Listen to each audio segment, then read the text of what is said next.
Hello class, welcome to week 2. I hope you all had a great weekend and you completed your first week of online speech. Hopefully you're feeling a little bit more comfortable with the class, figuring out what some things are, asking any questions that you have either in the questions forum or please feel free to email me. I've communicated a lot with some of you via email, so that's good. That makes me feel reassured that you're looking at the material and you're reading it and you're having questions and things of that nature.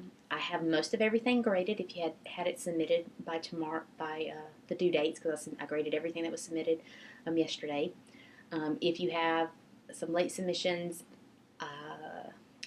I let the Dropbox stay a day extra, so there is a possibility that there may be one or two in here that I haven't graded, so I'll have those up just in a little bit. So week 2, here we go. Wanted to review a little bit. There is a mini lecture, right? Yes, there are 2 lectures. There's a lecture on chapter 2, which is anxiety, and there's also a lecture on chapter 3, which is listening. These 2 go hand in hand, really. A lot of us feel like we have anxiety, and that's fine. It's normal to have anxiety when you're doing something new. I always like to think about the first time I rode my bike, or the first time you played in a baseball game, or the first time you sung in front of someone or played an instrument. There was a level of anxiety. The issue is with most things, we keep at it until the anxiety lessens. However, with public speaking, we stop, and then that anxiety builds. So chapter 2 has a lot of good little tips and things to look at speaking anxiety. And chapter 3, I think I couple these together because sometimes I think when we actually take the time to listen to others and listen to the information that people are sharing with us, we can see that our confidence can be built. I'm sure that people have told you throughout your life that you're smart or you're intelligent or you do good things. If not, then they should be because you are. And sometimes we let those go in one ear and out the other. We don't believe in ourselves like others believe in us.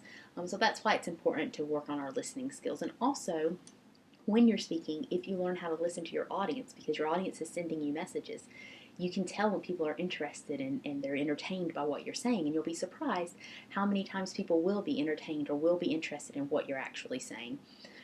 So that's why these 2 chapters are together. There's 2 mini lectures, some PowerPoints, and some extra instructions. So for this week, assignment-wise, you have 2 discussion posts. Remember, your discussion posts are due by Wednesday, 10:59 p.m. That's the 28th. The first discussion post is talking about speaking apprehension. So it says, examine the symptoms and causes of speaking apprehension. Which of these apply to you, if any? Discuss this with your classmates, and how do you plan on reducing that? So for a few of you in your Chapter 1 assignment, you spoke about not having any apprehension or being fairly confident and comfortable. If you could, think back to when you had apprehension or when you first started speaking. If you can't think back that far, then think of another activity. I want you to talk about or think about some level of apprehension that you have and how you address that. One of the things that helped me the most was communication orientation.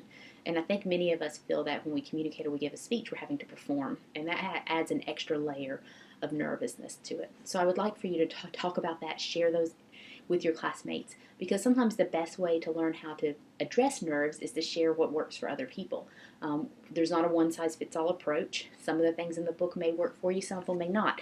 You may find that one of your classmates actually has an idea that works better for you. That's why we want this one to be a discussion forum. Your second discussion forum is about listening, and that's also due by Wednesday. And the listening one says, what is your listening style? Does this style always work for you? And sometimes does it work against you? So we all have a listening style, whether you're an active listener, a time-oriented listener.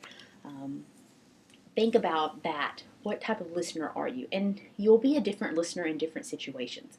But majority of the time, when you're just listening and not trying, what is your listening style? When do you find that you are the most frustrated?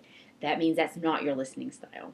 And talk about how that helps you or how that hinders you, because with every listening style, like with every learning style, there are positives and there are negatives. And I think, once again, sharing those with your classmates, because if I'm an active listener and you're a time-oriented listener and you're an action-oriented listener, and I'm talking about how I struggle with stuff, when we share the way we view the communication process, what we learn is that as communicators, maybe I need to stop elaborating on so many details and somewhat get to the point, especially during different portions of my speech or during different portions of my lecture, different portions of my conversation. So once again, those are your 2 discussion questions due by Wednesday. Post to your classmates by Saturday. And then you have 1 reflective journal. This is not hard one. It's kind of pulling off what you did in chapter 1. Chapter 1 was just do some bullet listings of positives and negatives with your communication style. So the reflective journal 1 is I want you to take a moment to evaluate yourself as a communicator. Are you a good listener? Can you effectively get your point across? Do you struggle to pay attention to others? What are the things you do well? What are the things you don't do so well? That pulls off of last week's assignment.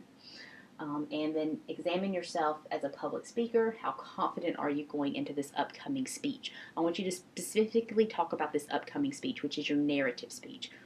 Once again, it is very common to what we did last week, but I want you to build off of this, and I want you to really start exploring yourself as a communicator. So a lot of you talked about being a great listener. The catch is most of us are not great listeners. So after we've covered the chapter on listening, it's important for you to go back and say, okay, am I as good of a listener as I think I am, or am I only that good of a listener when I'm interested? If that's the case, then guess what? You're not a good listener. So I want you to reevaluate your communication style after covering this chapter. So I know that it's going to feel like it's the same assignment, but if you're reading the material and exploring stuff, there should be some changes in your answers. And then I want you, the last thing on chapter or week 2 is to start thinking about your narrative speech. Probably tomorrow I'll post some examples of narrative speeches. But remember, it's to take a topic or an event in your life that had an impact. It could have a life-changing impact. It could have a humorous impact. Whatever type of impact it is. It could have a negative impact. And I want you to tell that story. However, you cannot tell that story in first person, so you need to tell it through the perspective of a different person, through the perspective of an animate object, or you can take the story and make a complete fairy tale or a science fiction, whatever you need to make out of it. So that's it for week 2. I will see you guys in the forums. Have a good day. Bye.